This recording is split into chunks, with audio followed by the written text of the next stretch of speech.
They were just children.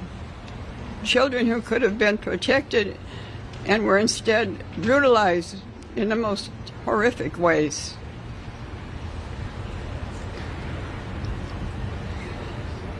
The truth is, Lyle and Eric were failed by the very people who should have protected them, by their parents, by the system, by society at large.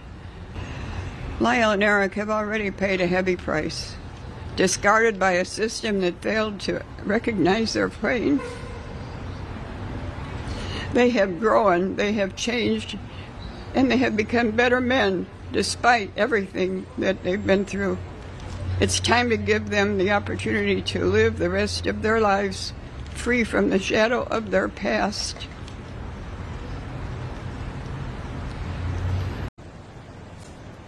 They lived in constant fear and were unable to make any other decisions than the sexual violence that they were taught at the very hands of people who were supposed to love and protect them.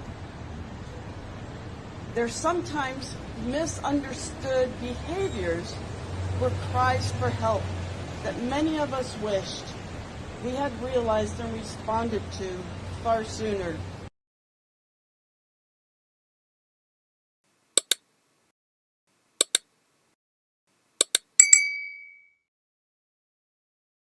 The other big question. You killed your father, who was molesting you. Why did you kill your mother?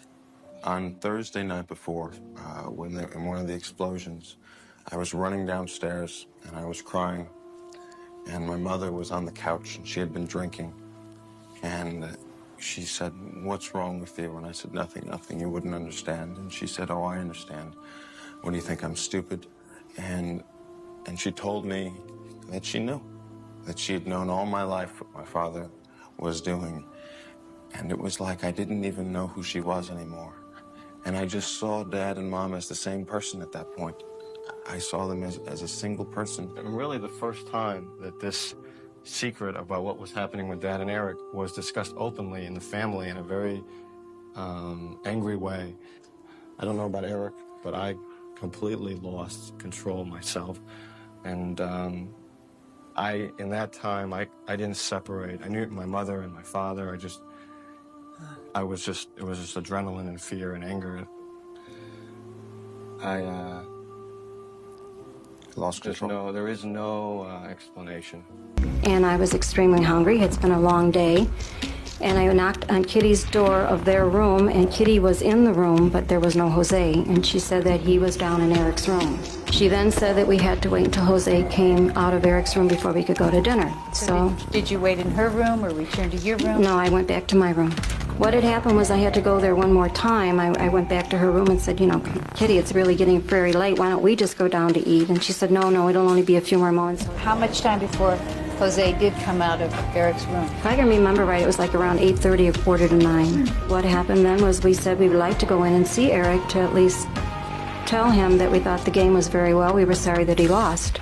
Jose made fun of that, but as we were there in front of the room, he said, "Well, okay, Eric is in his room and he will not be coming to dinner with us." I looked in the room and it was very dimly lit and Eric was in bed. How did he look?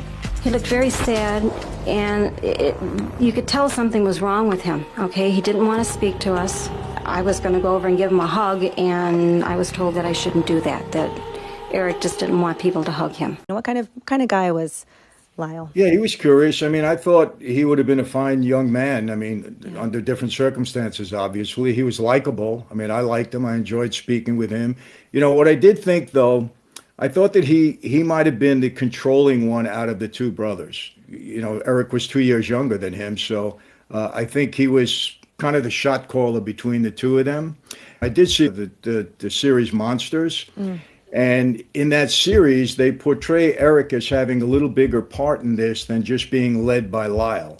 I don't know if that's true or not. I'm just saying that's the way it was portrayed in the series.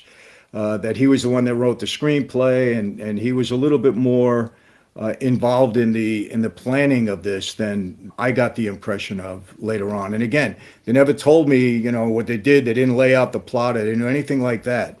But I just felt that Lyle was a little bit more controlling than Eric might have been. And If you recall the testimony of Dr. Vickery, jail was a vacation compared to what his home life had been. Jail felt like freedom compared to what his home life. Jail in a one-man cell in the scariest part of the jail, the high-power unit, where all the truly dangerous people are, was a better environment for this young man than what his home life had been. But back to Dr.